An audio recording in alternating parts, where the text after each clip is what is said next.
Earth. Incorrect. All right. Good morning, everyone. We're going to go ahead and get started with Grand Rounds. Dr. McIntyre is out of town this week, so I'll be moderating this morning. So first up, it's my pleasure to welcome Dr. Paul Montero to be our first speaker for Grand Rounds. Dr. Montero is somebody we're very proud of as a graduate of this program. After he finished his residency here, he went to the Carolinas Medical Center, where he trained with Todd Henneford and their hernia group, which is well known across the country as one of being the best training programs. And Dr. Montero certainly represents that.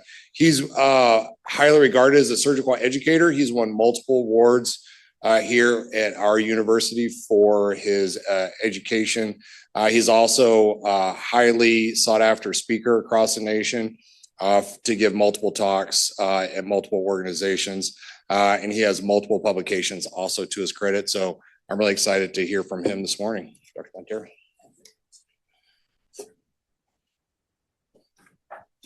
Good morning.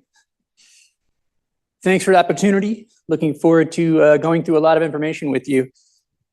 I have no specific disclosures. You might consider me biased because Earth is my favorite planet. This is a picture of Telluride this past December. You look closely, you can see a trail of elk walking across a barren slope. So these are the objectives you probably already saw in the email. We're going to talk about the environmental impact of surgery, what we can do, what's being done. The definition of sustainability is meeting current needs without impacting the ability of future generations to meet it on their own. This is our planet from Friday, seen from Artemis 2. Earth is an excellent planet, the only one that we know of that sustains life. We're in that Goldilocks zone. If anybody didn't see the Aurora Borealis from the Denver area this past fall, I took a picture at the Rocky Mountain Arsenal. It's only about 8,000 miles in diameter. And when you get outside of the Earth, it does give you a new perspective, as Neil Armstrong did describe back from Apollo 11. When you get that overview effect, you notice that the planet doesn't have borders between countries, and you start to realize that we're all in this very large boat together. And the further you get, you realize the boat's not all that big. Doesn't always work out great, so I don't necessarily recommend you do a space tourism to see it for yourself. But you have to ask the question, are we alone? Is there somewhere else we can go to if this climate change and the environmental impact of our planet continues? This is a picture of Earth from Voyager 1, taken many decades ago. Today, humans will be the farthest from this planet ever in the history. They'll be flying around the far side of the moon. We don't have any nearby neighbors or planets to visit. Who knows what the closest star to Earth is? It's the sun.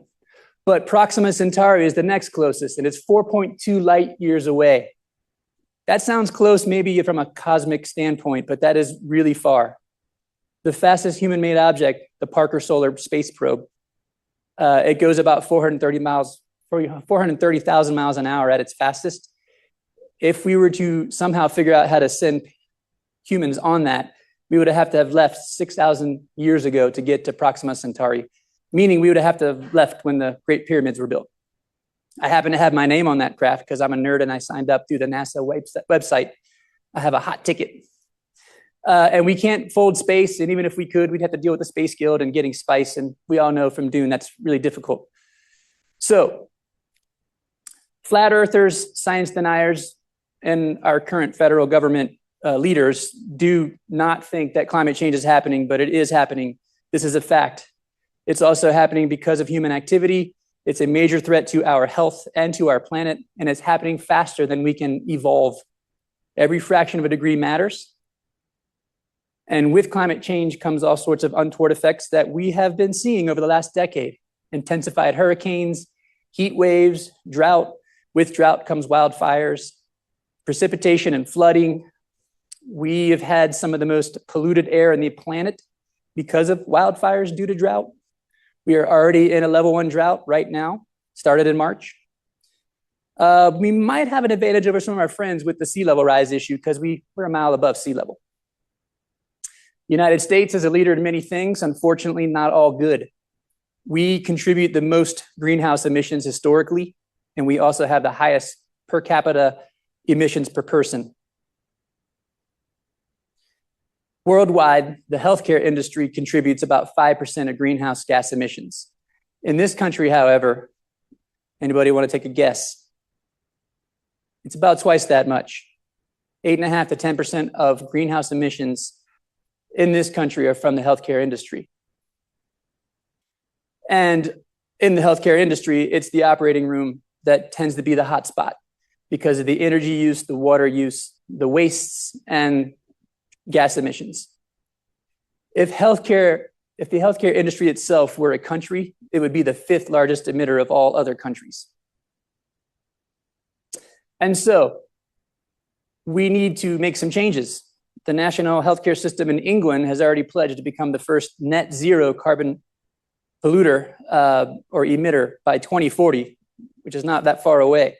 Several surgical societies have signed on with this mission in mind.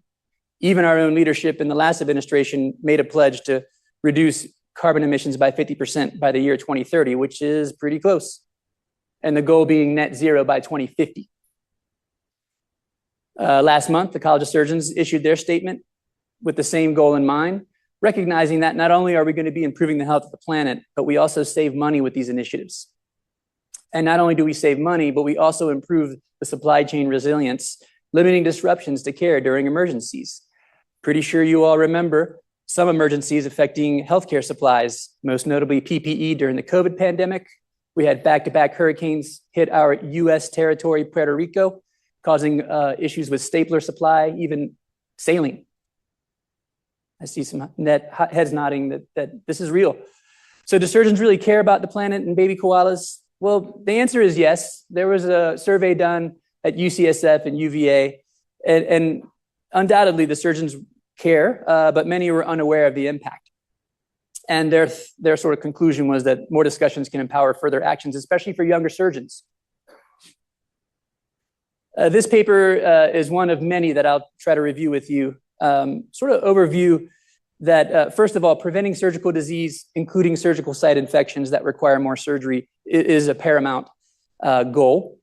Challenging single-use culture, and even optimizing the surgical pathways. One silver lining of the COVID pandemic is that we're pretty good at telehealth visits. And that does save quite a bit regarding carbon footprint. But this paper amusingly pointed out that even metal tongue depressors are mandated as single use. And the same hospital where they give out forks, knives, and spoons and wash them in a dish and give them to the next patient. Ridiculous is what they said. So this chapter really does a beautiful job of categorizing what we can do in the surgical theater into 3 categories. And you might recognize those names. They're both here. So the first sphere would be anesthetic gases. Now, carbon dioxide is the main contributor to the greenhouse effect that's causing climate change, and it does last for centuries up in the atmosphere. Methane's another contributor. You might have seen articles recently or locally. This is a methane map of Colorado showing really hot spots mostly associated with fossil fuel extraction, but also some of the cattle ranches. And then if you look at the anesthetic gases, desflurane and nitrous oxide are contributors as well. And they are disproportionately more potent, or they last a lot longer than the aforementioned gases. So thankfully, our university recognized this and did away with desflurane 2 years ago. I've anecdotally spoke to some anesthesia providers.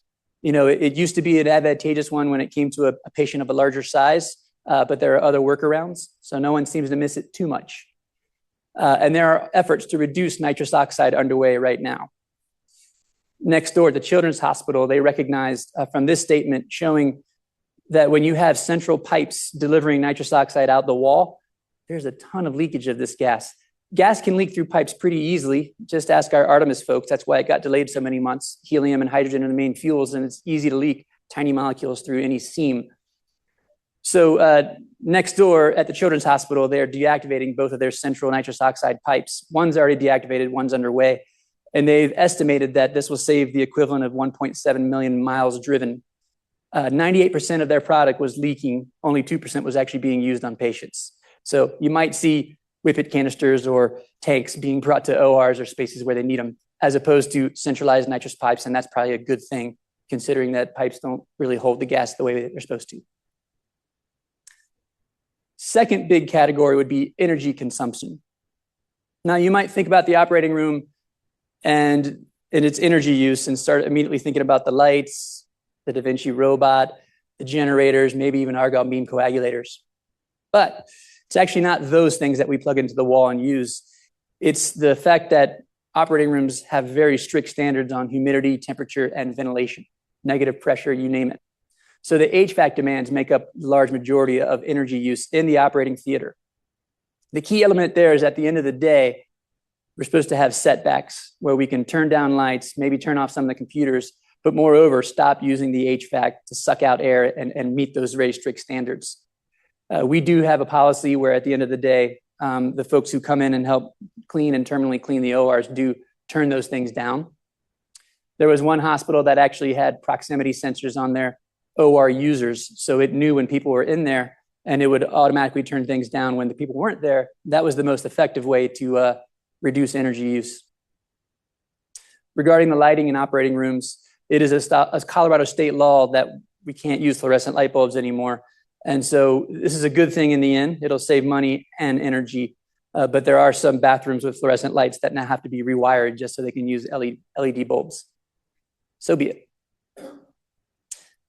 The final and third source of energy use or carbon footprint impression in the operating room is the supply chain and waste.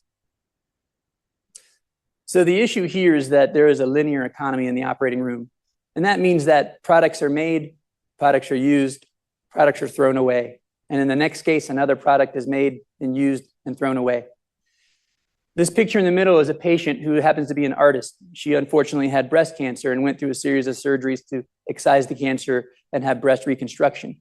But she was able to attain all the products that were used in the subsequent operations. And she arranged them in this artistic design, made a video, and I saw a talk a couple years ago. This is my first time really understanding the issue. So it's rather fascinating and rather inspiring. So one study estimated back in 2017 that a typical operation, and obviously there's a huge variance, has a carbon footprint of 146 to 232 kilograms of CO2 equivalents, which is similar to driving a car. How many miles do you think? 20 to 50, 200 to 230, 400 to 700, or 1492? The answer is about 500 miles. So every time we operate, even if it's just a small belly button hernia, we're using a lot of energy and we're emitting a lot of carbon dioxide equivalents. So rather than a linear economy, ideally we would have a circular economy where we reuse things and have very little waste. This study described that there's way more than just the 3 R's: reduce, reuse, and recycle. As you can see here, there's 10 R's. Highlights from this study suggested that we really got to stay on top of our preference cards, and the preference card holders really need to stay on top of them. I know we've all seen preference cards that were outdated, somehow didn't get used, and wrong things are picked. That's a lot of wasted items. We need to advocate for leaner trays. We need to join committees, and I'll talk about a little more later, we need to consider active transportation. So many things are in the operating room. Gowns, drapes, the sterile wrap that our instruments come in, blue towels, and I love rescuing them from the trash, but I'd rather them not be used at all. Giant white plastic buckets. I don't know what to do with those every time I look over there and see them. I know that you can pour saline and dip instruments in them, but I don't really need that for every single case. Suction tubing, many cases do not need a yank hour. Ratex sponges. There's a new safety rule that we have to now demonstrate the Ratex sponges at the end of the case in those little plastic holders, even though I never even used them. That's bordering on ridiculous in my opinion. Safety, of course, is important. And so one case ends up with 4 or 5 trash bags. One OR in a day ends up with, 20 trash bags. 40 ORs in a day ends up with several dumpsters. This is our backyard right now from last week. So what can we do about this? Well, reusable gowns and drapes, if you asked me a few years ago, that sounds like it might be cumbersome. I know that the yellow gowns we used during COVID and that we still use in isolation rooms They don't necessarily breathe as well.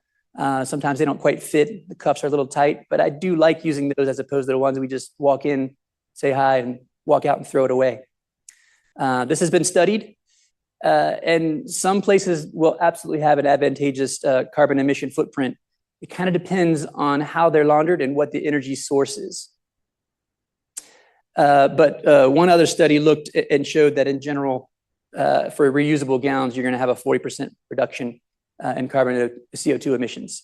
The CDC has made a statement showing that there's no important difference in surgical site infections if you use reusable gowns or reusable drapes compared to the single-use ones that we use. And I did note, I look up that our hospital gets its energy from Xcel, like the whole state of Colorado. It's a mix of coal and renewable, but it's been improving the renewable footprint since 2010. And right now it's about 40% renewables, wind and solar. This is one of my pet peeves in the OR. When I was a resident, there was a big announcement that we now have Tempur-Pedic arm boards. And that means that when you put the patient's arm on the arm board, you don't have to put foam or gel pads because Tempur-Pedic's soft, unless the joint floats in the air. But nowadays I see new people in the OR and I think they're all enthusiastic and they're safety minded. And the first thing they do when the patient comes in the room is they open up 2 back packages of 4 pieces of foam to start stacking them up. And they say, listen, unless the arm does not sit directly on the Tempur-Pedic arm board, you don't need this.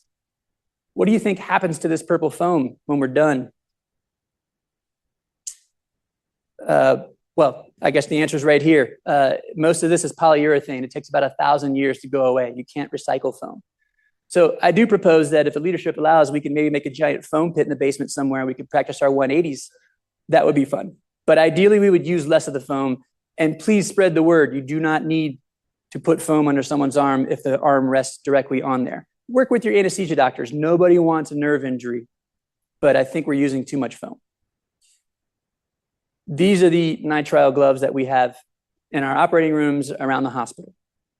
And I often wonder, because I see someone put on a nitrile glove to do anything, and I sometimes get oohs and ahs when I use my bare fingers and an alcohol wipe to clean someone's umbilicus out of their umbilicus. I wash my hands right afterwards when I'm getting ready to scrub. It's okay if you think that's gross, but I don't put gloves on for every single thing, and it seems like a good, safe thing to do, but these gloves take about 100 to 200 years to fully decompose. There are biodegradable gloves, but they happen to be prohibitively expensive. A box of 100 of those is markedly more expensive than 250 of the standard ones that we use. So consider that you don't really need a glove for everything. If your integumentary system's intact, you have a good immune system, and you wash your hands regularly like you should. Now, hernia repair is my specialty. So I was curious to know how much of an impact difference there is between a ventral hernia repair done robotically and open. And this study that was presented during COVID in 2020 did demonstrate the high bars in the picture are robotic, the lower bars are open. They showed a 144% increase in greenhouse gas emissions when a hernia repair is done robotically over open. The carbon footprint is estimated by something called a life cycle assessment, which is a pretty intense research endeavor to look at every single element, including the transport of the goods, the packaging of the goods, what have you. And this is being done with more and more operations. So if you have a specialty that you do a lot of surgeries in, you can probably look up and see there's IBD surgeries. There's specific ones like, specific surgeries like carpal tunnel release, lap chole. One study looked at 8 different orthopedic operations. And we're accruing more data. Here's one showing 5 generally common operations, and the CO2 equivalents are listed in the middle column. Tonsillectomy would be the lowest, and a knee arthroplasty being the highest. And the study went further to identify the biggest contributor or offender for CO2 emissions in inguinal hernia repair, and this is an open inguinal hernia repair. It's the single-use gown that's the biggest contributor. We attendings get log reports now when we do a case. I don't know how many people pay attention. I do to a degree. I usually just look at the cost, but you can see the list of items. And I still don't know what surgical grouping is, but that's a really expensive one that irritates me because I don't use that many sutures. Nonetheless, it is probably a reflection of the supplies as well. And it might be a way to give you some feedback. Is there a way I can use less supplies and still get the job done safely? Because remember, a safe operation with no infection is the most efficient strategy here. So I have started to adopt certain things just out of my own volition, but now that I know the degree of what we're doing and the impact it's having on the planet, I'm more driven. A ventral hernia repair is a ventral hernia repair when in name, but it might be a small port site hernia, or it might be a giant size of my head, and I have a big head, bulge sticking out of a huge, wide fascial defect. But I've often noticed that whatever I use in the first case, the nurse will have open in the second case, even though it might be a markedly different ventral hernia. So I started asking for no sutures to be open. I'm not operating anywhere near the aorta or anywhere I need a stitch stat. And now I can select what stitch I want and not have a bunch of leftover or unused sutures. I also noticed that when we put ports in for robotic case, as soon as the ports are in, we take all that sterile gear off. So I stopped double gloving for that, saving a pair of gloves per case. Every little bit might count. When I did more gallbladders and appies on tacks, I routinely asked for the suction irrigator to be in the room, but not necessarily open, because you don't always need it. And then at one point, you may remember we had an M&M where there were some sliding patients. And to combat that, we started advocating that pink foam be used in any kind of laparoscopic procedure. That pink foam, I know from the log reports, cost about $100. And we've already discussed that pink foam takes a long time to go away and we can't recycle it. So I actually asked my card to reflect that. I don't want pink foam on my lap choles or lap appies unless the patient's BMI was really high. You may consider doing the same. I don't know if you still put pink foam under people routinely for appies or gallbladders, but I would argue it's not necessary because we're not doing extreme Trendelenburg. I've also, when I'm not covered with blood, I'll keep my gown and gloves on, or maybe I'll take my outer gloves off, and then I can stick around and help transfer the patient so I don't just take everything off and put a new pair of gloves on. I know I've had some awesome residents do the same. And I've always used the same eye protection, but I often walk by a trash can and see a bunch of these reusable eye shields in the trash. There are other UC Health endeavors that our program is doing. We have had blue wrap recycling. Blue wrap's what the metal container of instruments comes in. You see the circulator, hold it up, make sure there's no holes, make sure the steam indicator is appropriate. We recycle that now. We've done it at 8 facilities for the last 2 years, and it's coming to all facilities this year through Iron Mountain, the same group that recycles and destroys some of the HIPAA-compliant paperwork. You may have noticed that there's no red bags in the OR. You have to request one now, and that makes me very excited because red bags are for contaminated or soiled waste only.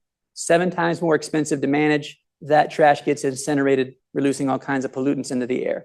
I would routinely see people throwing whatever they needed to in that red trash bag because it was the closest, and sometimes I was known to dump it out just to fight for the planet. But I think the education attempts were not so successful, and now because it's so rare to actually need to put something in a red bag, you don't see them in the OR unless you have to request it. Basically, I celebrate that. I think you're all aware that we do reprocess medical devices. Studies have shown they're just as safe, even though the companies might want you to buy their brand new ones. You can reprocess that stapler and not only save money, but save a carbon footprint. And then we have a group I'll discuss in just a minute, working on product lines with vendors, looking for better packaging and better products that have less of the contaminants like polyvinyl chloride and some of its derivatives that actually do a bad job on the planet. So this website by the Royal College of Surgeons does identify several things, many of which we've already discussed, that a surgeon can do quickly. First, try to prevent surgical disease, including infections. Reusable textiles, I think, require some investigation whether or not that'd be advantageous at this site. Getting active or getting online. So those of you who are watching me from afar, I applaud you because to drive here and then drive to your work site maybe is an unnecessary carbon footprint. Getting rid of desflurane, nixing nitrous, emphasizing reusable items, talking to industry reps, demanding that we want better things for the environment. I remember when you couldn't wear a cloth hat in the OR, or if you did, you had to use a bouffant over it. And suddenly when COVID hit, it's you got to bring your own hat. So again, I think safety-mindedness sometimes shoots us in the foot. I didn't go into it, but Avogard and other waterless scrubs are very effective. I studied this in my fellowship when we had a drought and water crisis in North Carolina. It's very effective, and it's better for your hands. It's better for surgical site infection risk. It's also better for the environment. One of my favorite people on the tax team rides his bike to work every single day, not just bike to work day. That's what they mean when they say get active. Now, I live a little farther away, and the hours that we all get here might be a little impractical to ride your bike. But attending things by Zoom is a great way to save a carbon footprint. There is a group of healthcare workers in the state that has formed an alliance here in Colorado called SHOW, the SHOW Task Force. This is their QR code, and I'll show it again at the end. But they are working on all kinds of endeavors, including working with our cafeterias. That's a huge source of greenhouse emissions, how to reduce waste there. There's trial recycling programs, including IV saline bags, IV LR bags, and education programs, so we better use our materials and recycle them. We do have a climate action plan on campus here, the medical campus. This is the website. It's quite comprehensive, so I won't go in detail. I have a few ideas that I might contribute or at least see what we're at when I meet with them, because I plan to join. Would it be helpful to have proximity sensors? Could there be incentives for using less supplies like report cards or recognition? Maybe we can optimize staff breaks so someone doesn't come in and break out a whole new set of gowns and gloves just to watch you close. Anybody see that happen in their ORs? We could try to revise standard OR modules so there's not 10 Ratex, 10 lap pads, and 2 giant plastic buckets for every case. Maybe we can do better with the blue towels, reusing them, recycling them, or not even having them if we don't need them. When we do have supplies that are left over, I've been one to bogart them and use them for teaching med students, whether it be gowns, gloves, or sutures. The Project Cure bin used to be a very giant blue bin in central ORs. It's not there anymore. In case you're wondering where it went, there's a small little trash can in the central core of East. That's where it goes if you have supplies that you think could be used and should be used. Ideally, we'd have a better way to capture all of that. I crossed paths with a resident recently who noticed a bunch of sterile gauze being thrown out and a patient who couldn't afford wound care products. And I'm quite certain that gauze that has expired by 3 months is still very usable for such a patient. So we could probably do better with that. I know a colleague who brings his own coffee cup to the faculty lounge so he doesn't have to use a paper cup every time he needs some caffeine. And then I think we should explore the idea of reusable drapes and gowns, depending on the carbon footprint of laundering them. So in summary, join forces, use less when you can. Small projects can make a difference. Model good behavior. Inside that suction irrigator is 8 AA batteries and some coil springs. Save those. I want to thank some of the folks who have helped me contribute to this talk. We got to do what's right for the patient per ACS, but we also got to do what's right for the planet. Earth Days later this month, Bike to Work Days later this summer. And this is Friday's picture. Today, probably as we speak, they're approaching being the first humans around the planet. So thank you for your attention. This may be a little time for questions.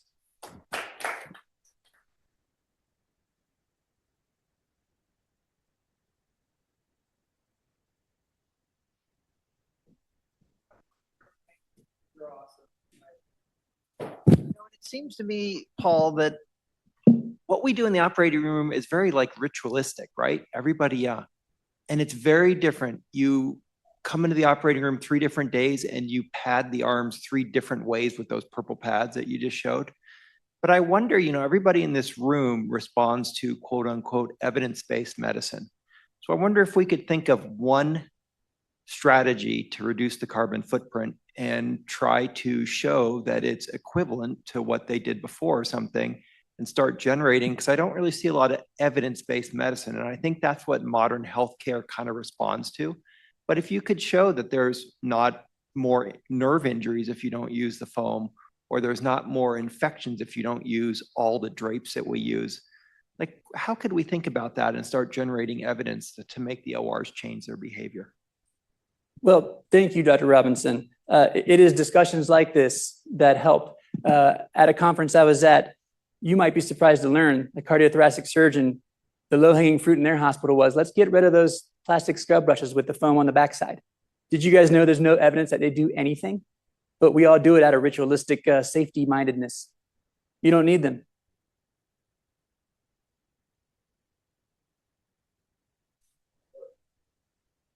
One of the things that I'm curious about is a little bit of follow-up, Dr. How many of these instruments, because you talk about gas, electricity, that's really not our control. But the stuff we do is in our control. So how many of these things that we use that are disposable, we think are better than the reusable? Or is it really just, I like this stuff? And there's something to be said for liking it and doing a good job with it, because again, a good operation with no recurrence or no infection that doesn't need another surgery is going to outweigh the savings from a slight change of the use. But I think that needs to be explored on a case-by-case basis. Again, life cycle assessments are being done for certain cases, and room for improvement is being found within those. So for the carpal tunnel release, it was a single-use arm drape. So maybe they would say, hey, let's just try to use a reusable drape. That one item, let's change it. And that can make a huge difference. Thank you very much.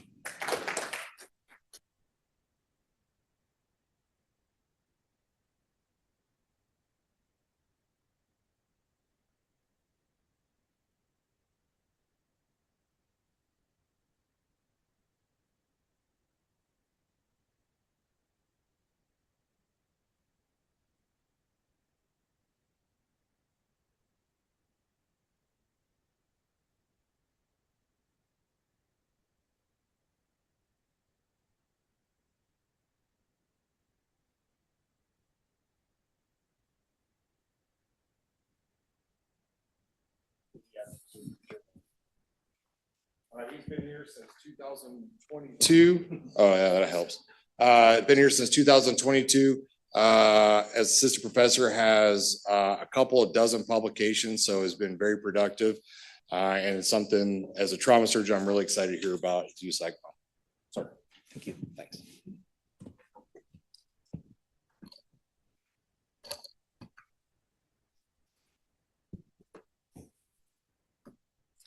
All right, good morning, everybody. Thank you very much for the kind introduction. And the kind of thing that spawned me to start thinking about ECMO in pediatric trauma patients is that we've seen a couple in my short tenure here at the Children's Hospital of Colorado. And it's kind of made me wonder, well, what is the data behind that? And I'm happy to share with you what I learned. The unfortunate thing is that there's not a whole lot of data, but there's certainly opportunity for us to continue to explore that and increase the body of knowledge in this area. Okay, I have no financial disclosure. So let's first start with a case discussion to discuss like what is the role of ECMO in trauma. And one case that we had seen a couple of times in the last number of years is patients, for example, this patient coming from an outside facility, seen as initial trauma activation there, noted to have a significant brain injury, taken to the OR for decompressive craniectomy, and then was taken back to or transferred to our facility for further care afterwards. The patient during their evaluation at that time had known solid organ and multi-system injuries. Vital signs on transfer, as noted, were very tachycardic with a little bit on the lower side blood pressure for a teenage patient, and then satting in the 70s at the time of transfer. So you know that this patient is already pretty sick prior to their actual arrival. Transport team notifies you that during the course of their transfer, they were bagging the patient with 100% FiO2 and had high resistance on bagging. Example X-ray for the patient at the time of their initial arrival at the outside facility. By the time they reach our facility and we get the X-ray as part of our trauma resuscitation, the X-ray is already looking like this. So you're already in a lot of trouble from the very beginning of your resuscitation. You know that this patient has a pretty significant TBI. They just had brain surgery prior to arriving to your facility. You also know about some solid organ injuries. There's also some question of vascular injury seen on a CT scan and a mild BCVI. At the time of our resuscitation, this patient's oxygen saturations were continuing to worsen and even sometimes dipped into the single digits with a good pulse ox waveform. So we know we have a big problem. We need to deal with it. When looking, towards the critical care side, you have options of, well, what can you do with your ventilator to improve your, patient's oxygenation and ventilation? Is there a cardiac reason for their compromise? Or do we need to think of going on to extracorporeal life support in order to support this patient while we, in some ways, figure out the rest of these issues? So like I said, let's talk a little bit about what literature there is out there. We'll talk about indications and outcomes in pediatric trauma patients, but we'll also talk a little bit about adult trauma patients because I know most of you don't take care of kids for a living. And also, like most things in pediatric medicine, the data is much more adult centric than it is in pediatrics. Complications are part of every ECMO course, and we've talked a little bit about complications that we see in pediatric trauma ECMO, and then a little bit about the information of when are these patients actually going on. Is the story that I just provided you the typical story, or are these trauma patients going on to ECMO at a different time in their course? For those of you who don't do a lot of trauma or don't do a lot of ICU care, what is ECMO? ECMO is essentially, stands for extracorporeal membrane oxygenation. It's essentially heart-lung bypass for the bedside. And the job of the ECMO pump is to oxygenate the blood, remove CO2, and then return the blood back to the body. And it really comes in two flavors overall. This is, again, a very gross simplification. A lot of these things could be talks of their own. But a simple explanation, VA ECMO is the one flavor where we provide pulmonary and cardiac support. This tends to be a very low resource utilization way to go on ECMO, meaning that you don't need a lot of extra studies or equipment. This is something that we often will do at the bedside with our OR team, wherever the patient is located. It also tends to give you a little bit better oxygenation and ventilation because you capture more of the patient's circulation while they're on. The downside of it is that you're exposing the cranial circulation to the flow off of your pump, and also requires that you access major arteries in the patient's body. Conversely, the other option would be VV ECMO, where the blood is both removed and put back into the venous side of the patient's body. The good thing about this is it provides reasonable pulmonary support for these patients and also is neuroprotective because the blood goes through the patient's lungs prior to going to the rest of their body. You can also do single site cannulation with special dual lumen cannulas that they have available, which can simplify some aspects of the procedure. But the downside is that it usually requires some type of imaging guidance in order to place these cannulas correctly during the procedure. It does not provide any cardiac support, so the patient either has to have a well-functioning heart or a heart that you think will improve with improved oxygenation of the patient's blood. And also provides a little bit less robust oxygen ventilation because you're not capturing quite as much of the patient's total circulatory flow. So when it comes to approaching ECMO and trauma, the important thing is that ECMO is a very useful therapy, but it's certainly something that you don't want to utilize lightly, and the complications that can occur with ECMO and the mortality associated with it is not insignificant. First thing, with all trauma patients, control the bleeding first. Getting hemorrhage control is very important. A lot of ECMO requires anticoagulation, and if you have a patient that's bleeding and you add an anticoagulant to that, then of course you can expect that patient's bleeding to worsen.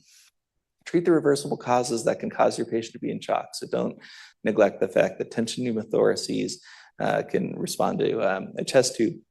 Cardiac tamponade can respond to drainage. Get your lab studies, find out, is your patient in cardiogenic shock because they have some kind of toxin that's circulating in their blood, or is there an echocardiographic reason why they might have this? I did see at one point in my residency a patient that had a complete heart block from a traumatic nature. So correcting problems like that can save you from going on to ECMO. Evaluate and treat dysrhythmias or myocardial ischemia. Make sure you're not neglecting those possibilities in patients that have risk factors. And then make sure you're adequately resuscitating them. But conversely, especially with patients that have very injured lungs, these lungs are going to be more susceptible to fluid overload. So you almost have these competing priorities, especially in your polytrauma patients, of volume overload versus adequate resuscitation. And that's sometimes where ECMO becomes necessary. When it comes to indications for extracorporeal therapy, we want to make sure that the thing that you're treating is reversible. And the reason for this is, you don't want to end up like in the picture with a bridge that goes nowhere. The ECMO machine can definitely improve your numbers and make things look better on your in your electronic medical record. But if the patient has a problem that's not going to get better, no matter how much therapy you throw at it, then this isn't a great option for them. Things that are generally reversible include things such as ARDS, pulmonary contusions, the sequelae of a massive resuscitation, even patients that have been post-cardiac arrest or in cardiogenic shock. As long as you've treated the initial cause that caused them to go into that state, then these patients can have a great potential for improvement. Patients with burns, especially the inhalation injuries associated with burns, can improve after ECMO, as well as those that have direct cardiac injuries. And sepsis is a sequelae of the treatment of their problem. It is important to note that trauma and ECMO is not something that's new to the literature. And actually, one of the first patients that had clinical ECMO outside of a cardiac surgery case was actually a patient who developed ARDS after a traumatic injury. So this patient was, I think, on for 90-something hours and had a favorable outcome at the time. Things would be, of course, a lot different if this patient were cared for today. But know that the history of ECMO and trauma started very early in its course. Of course, when you're talking about a life-saving therapy like ECMO, it's really hard to do randomized trials, and we don't even really have any prospective trials of ECMO in trauma patients. So we are quite limited by the fact that all the data tends to be retrospective. I'm going to talk about these studies for the next couple of minutes, and just to give you a little bit of summaries. The study by El-Basiri in the journal Pediatric Surgery took their sample patients from the National Trauma Data Bank, which is really good at capturing the breadth of the trauma patients that we see, but is not designed to capture the details related to extracorporeal support. This study also only ran over a course of about 11 years. Whereas the following two studies actually pulled data from the ELSO registry, which is the Extracorporeal Life Support Organization.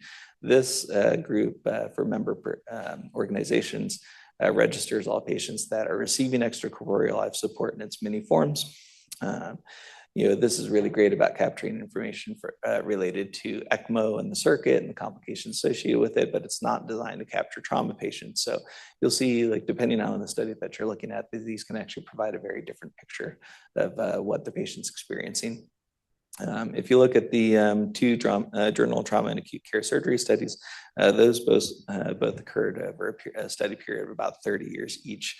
The study by Baer included just kids, whereas I included the study by Swall to show kind of the adult comparative data for these patients.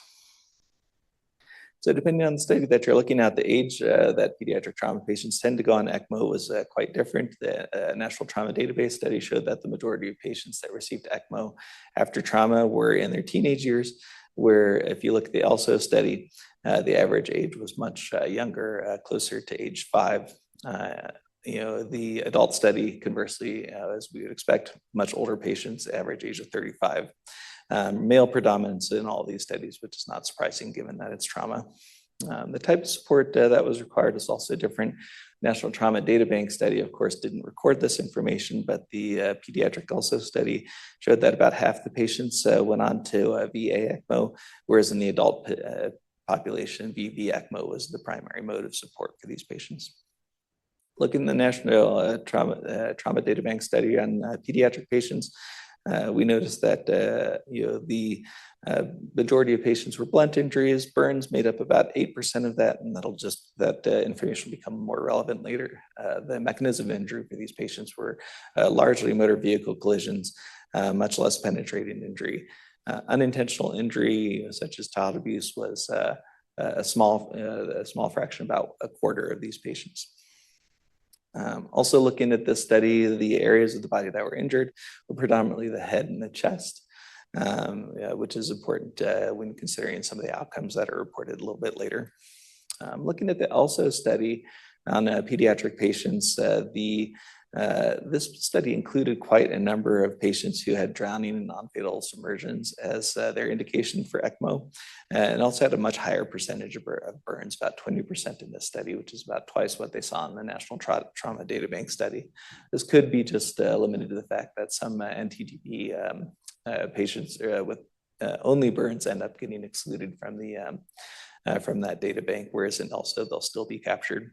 But these patients might also explain why we're seeing such a difference in the age of indication for these patients. The remainder of the causes tend to be a much smaller percentage, thoracic trauma being the number 3 in the ELSO study. Primary trauma diagnoses in the adult patients tend to be ARDS much more than anything. Burns only was about 3% of patients that went on to ECMO support.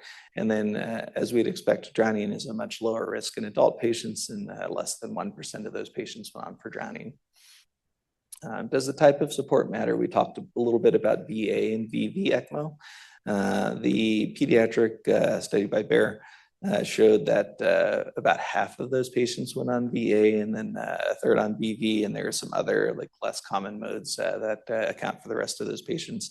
In this study, they did note that the survival of patients on VV ECMO for pediatric patients was significantly higher than the VA patients.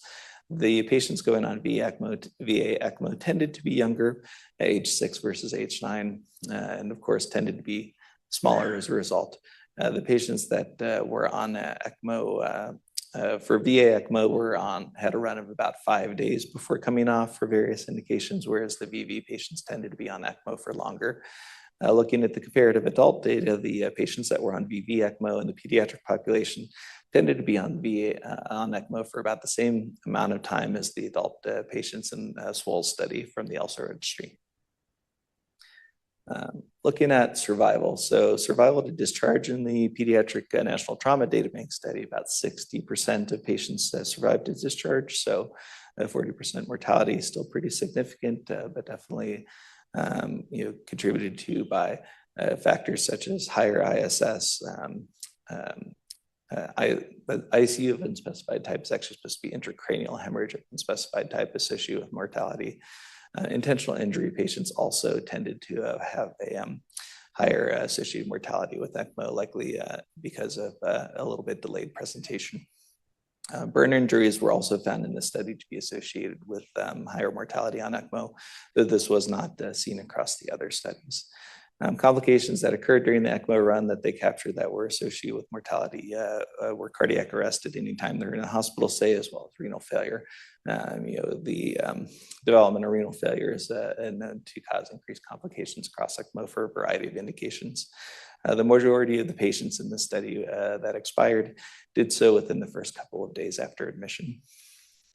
When we look at the also pediatric study, a little bit different picture. The average survival for those patients was about 55%, with various indication having different survival ranges within those groups.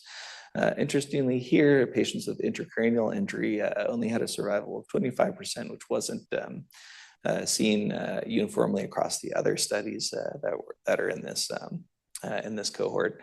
The patients that had the best prognosis in this study were patients with airway injuries and those that were recovering from pulmonary contusions and blunt thoracic trauma.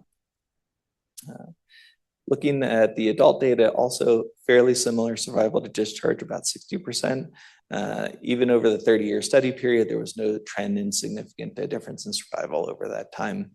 The patients that underwent VA ECMO were also noted to have lower survival to discharge, about 40% compared to 60% for the overall cohort. But remember, in this group, the majority of the patients were on VV.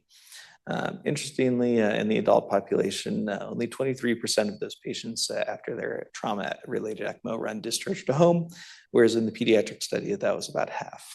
There's a lot of potential factors for that, including that we don't really have skilled nursing facilities or a lot of acute rehab options for pediatric patients, but also may speak to some of the resiliency in pediatric patients being able to recover from these significant insults. Looking also across mortality, the one thing that I thought stood out from the adult ELSO registry paper was that the patients with traumatic injuries or traumatic injuries going on to ECMO had actually similar or sometimes even better outcomes than patients going on to ECMO for other medical unrelated non-trauma related problems in the same organ system. So notice that the trauma respiratory survival to discharge was 63%, but if you go on to it for ARDS not related to trauma, or non-ARDS respiratory failure, survival is only in the 50%. And that kind of shows its way down through the different categories, as you can see on the slide there. ECMO is complicated, and complications are very common. The complication rate tends to be very high. In the adult ELSA study by Swole, about 80% of patients had at least one complication, and many patients had more than one complication. Looking at the pediatric patients, the National Trauma Data Bank study showed that respiratory failure and cardiac arrest were the leading two complications associated with ECMO use in the pediatric trauma patients, with renal failure coming into third, whereas cardiovascular complications were the most common in the adult patients, which wouldn't necessarily be that surprising given that the adult heart is a little bit less able to tolerate some of the insults that come at it when you're dealing with a patient that's that sick. Bleeding complications we'll talk about a little bit more later, but that was also rose to significance in the Swole study. About 30% of patients, which is a little bit less common in VV than VA, likely related to the anticoagulation needs for those different modalities. So in summary, both adult and pediatric patients have reasonable survival with ECMO after trauma, and is actually somewhat matched up to similar organ system dysfunction for patients undergoing ECMO for other indications. But we still have the big question of the risk of bleeding, and when should we consider going on if we need to. So the big elephant in the room for ECMO related to trauma has always been bleeding. We know these patients are often compromised by their bleeding. That tends to be their greatest threat to life, especially on the initial presentation. So how can we provide ECMO, which typically requires anticoagulation, to these patients that are at high bleeding risk? I think one of the best studies that assessed this risk was a study from the UK. It only covered about 7 years of data, but it covered multiple centers across the UK. Unfortunately, only an adult study, but still I think has some useful data that can be generalized. The predominant group in this study also were trauma patients that ended up developing respiratory failure. Anticoagulation was provided to the grand majority, 84% of them, and in 65% it was initiated within the first 72 hours of the ECMO run. Of note, the median time from the time of their injury to anticoagulation was about 7 days.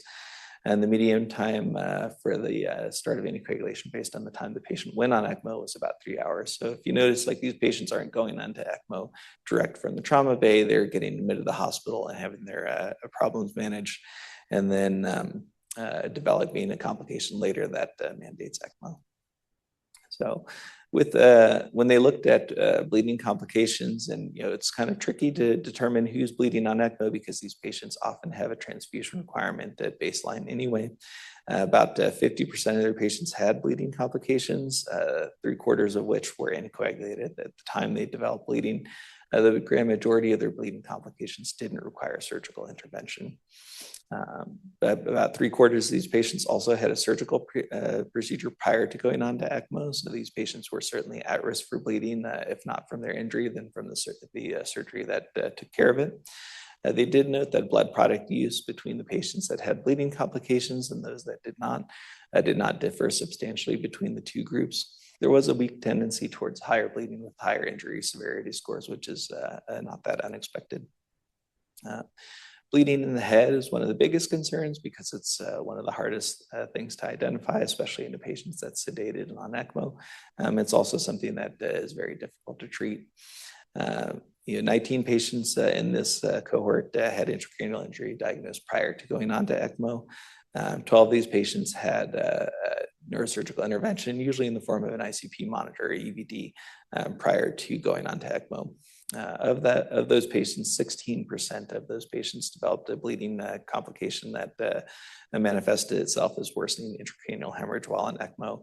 None of these patients were being anticoagulated at the time, so it's hard to know if this is a direct effect of the ECMO or just related to patients' overall illness and coagulopathy. Two of those 3 patients had a recent neurosurgical procedure, usually within the last 24 hours prior to going on ECMO. So that would certainly be a risk factor for bleeding in these patients. You're looking at another study in the Journal of Trauma and Acute Care Surgery in 2025. This is another multi-center retrospective review covering about 20 years from a consortium of ECMO research centers. This included 42 trauma patients. The one thing that the study pointed out is 10% of their patients never required any anticoagulation while on ECMO. And reasons cited at the time for that were concerns for ongoing bleeding and coagulopathy. But it does kind of highlight that this can be an option in certain cases, especially if you're dealing with PV ECMO, where anticoagulation can be lessened to a degree that is harder to do in VA. Major bleeding complications were still not infrequent, 24% in this study, with the cannula site being one of the more common sites of bleeding. Pulmonary hemorrhage also tended to be the other most common manifestation for bleeding in these patients. The downside of not doing anticoagulation when it's indicated is that you also run the risk of major thrombotic events. And they said their risk of major thrombosis was about 11%. They did comment on one patient that died from mesenteric ischemia, but the remainder of the patients did not have any thrombotic events that rose to the level that they discussed it in any detail in the paper. So strategies to reduce bleeding when you're on ECMO. For one, make sure you stop any bleeding that you can before you put the patient on ECMO. Get any of the necessary procedures that need to be done before you go on. Chest tube insertion can actually be a pretty site of really troublesome and difficult to control bleeding. So if the patient might need a chest tube and you're considering going on ECMO, the time to get it in is to put it in before you go on. Also identify which patients might benefit from delayed administration of anticoagulation. That patient that just came out of brain surgery is probably not the one you want to anticoagulate right away. They're using like heparin bonding of a lot of the ECMO circuits now in order to reduce the tendency to form clots within the circuit. And that's another great option for patients. And then just very, very closely monitor your anticoagulation parameters and try and stay in that sweet spot where you're getting enough anticoagulation to keep your circuit running, but not so much that you're increasing your risk of bleeding. So moving fairly quickly, since we're running short on time, when do we go on ECMO? I think we're coming to realize that a lot of patients aren't going on ECMO as soon as they're arriving, and they tend to go on for complications related to their care, the resuscitation, development of sepsis, or other problems that tend to happen a little bit later in their care. In this study by Pruitt and Journal of Trauma and Acute Care Surgery in 2019, they didn't note any difference in survivorship based on the day of ECMO initiation. The median time for injury to ECMO initiation in that study was about 1 week.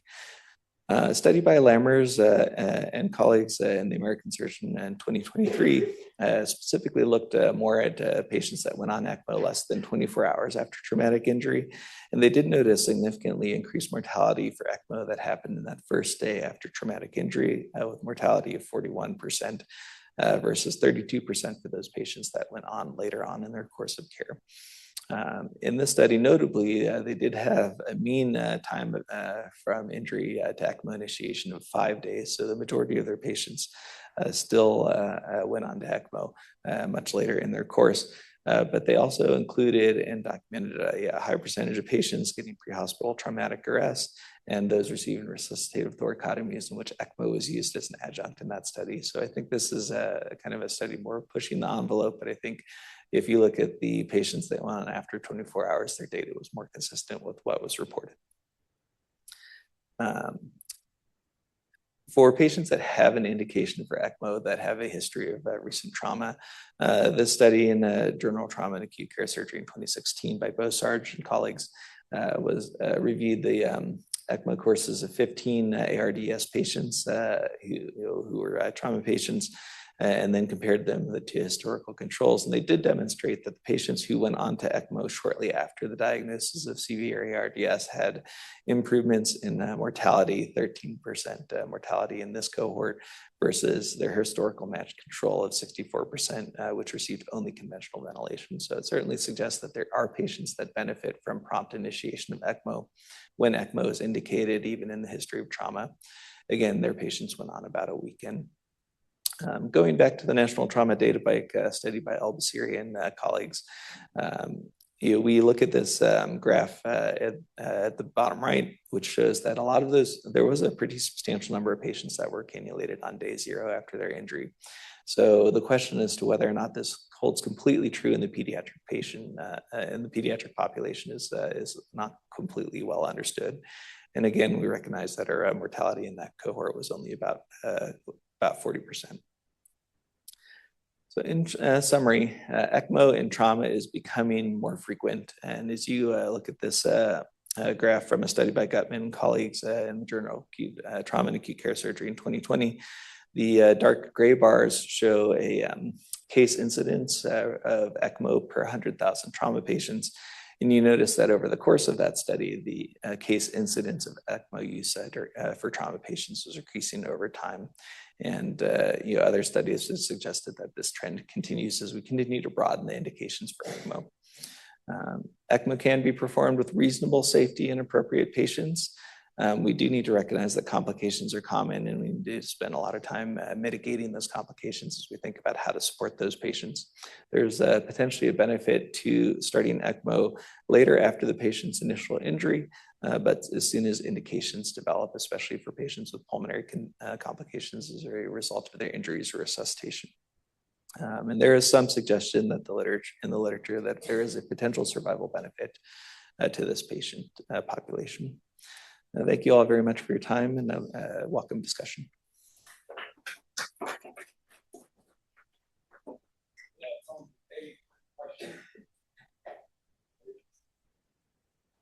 So I'll ask real quick. So we talked about the first thing is reverse shock, and then additionally look for those sort of not a bridge to nowhere. So a lot of times we see patients with hypoxia, increased all-cause morbidity and mortality.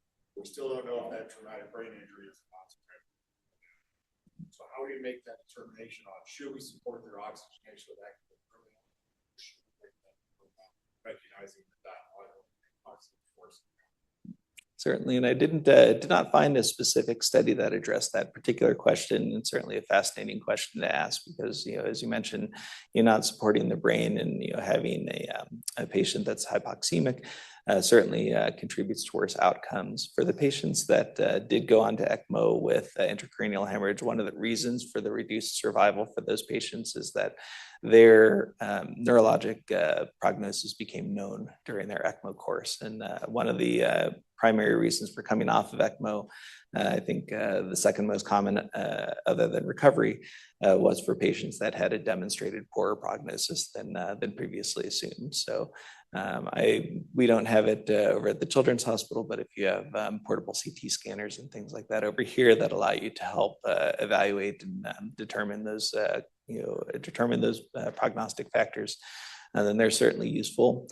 We at the Children's Hospital tend to default to assuming that the patient has a potential to survive, and then giving them all the support they need, and then potentially having to provide new information to the family as it becomes available.